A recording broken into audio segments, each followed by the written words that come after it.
Brad heard Yvonne launch into a familiar song about the joys of being a redneck woman. But as he pulled on the handle, another sound sent shivers up his back. A high-pitched wail began as a sharp "yeah," and then ebbed into a pathetic "whoa, whoa, whoa, whoa, whoa." Brad turned toward the noise, and it started again. "Whoa, whoa, whoa." After a moment, the sequence ended with a softly muttered, "Oh." "What the—" Brad took off his ball cap and scratched his forehead as he studied the rapidly filling parking lot. "Sounds like a baby crying," Mac said as the two men took tentative steps in the direction of the wails. "No way.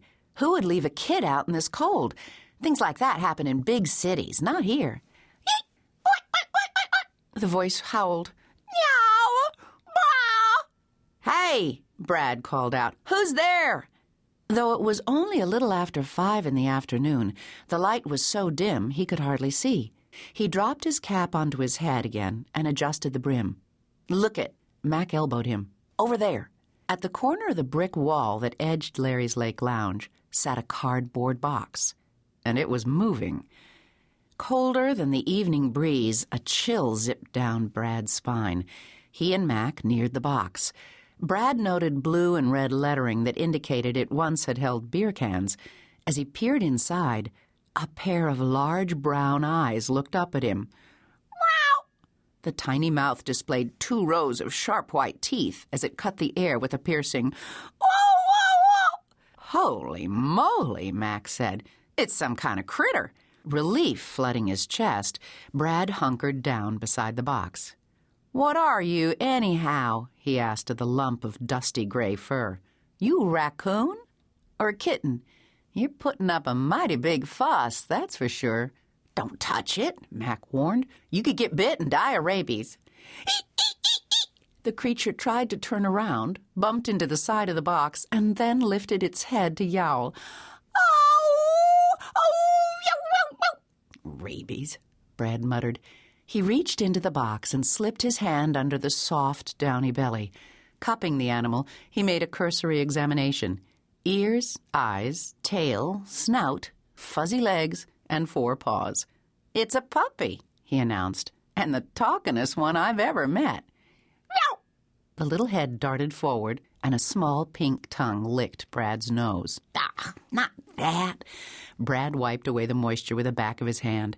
He flipped the puppy over and determined he was holding a male. "Who left you here, fella? You must be freezing."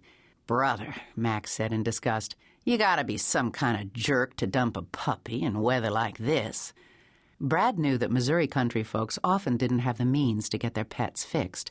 That meant thousands of mixed-breed, unwanted puppies and kittens were abandoned on the roadside each year. Animal shelters and city pounds usually picked them up, but many starved or were killed by larger predators or got hit by cars. "At least they put him near a public place," Brad observed. "I guess they figured he'd find a home." "He ain't finding a home with me." "Me neither." The jukebox started up inside the tavern. Yvonne must have finished her song set and would be taking her usual place at the bar. Married nearly a year now, Brad knew he shouldn't give the woman a second thought. The sultry songbird was older than Brad by several years, and she had been around the block a few times. She told him she had tried to make it in the Nashville music scene, but found the going too rough. She had sung backup at one of the big shows in Branson for a while, too. But eventually she had come home to the lake area, single, sexy, and looking for a good time. That siren call was getting harder to resist by the day. "Wow!" The sharp yelp startled Brad. The pup had curled up in the crook of his elbow. "What are you talking about now, you little yapper?" Brad murmured as he stroked the matted fur. Pressing his small head against the man's palm, the dog expressed his delight in human touch. Brad grinned. "What do you want, boy? Huh?" "Uh-oh," Max said. "You're starting to sound like a sucker." "I'm not taking him home, but still, he can't be more than a couple months old. I bet he's barely off his mama's milk. We had dogs when I was growing up. You shouldn't take 'em from the mother too soon. I always wanted a dog. My dad ran off strays with a shotgun."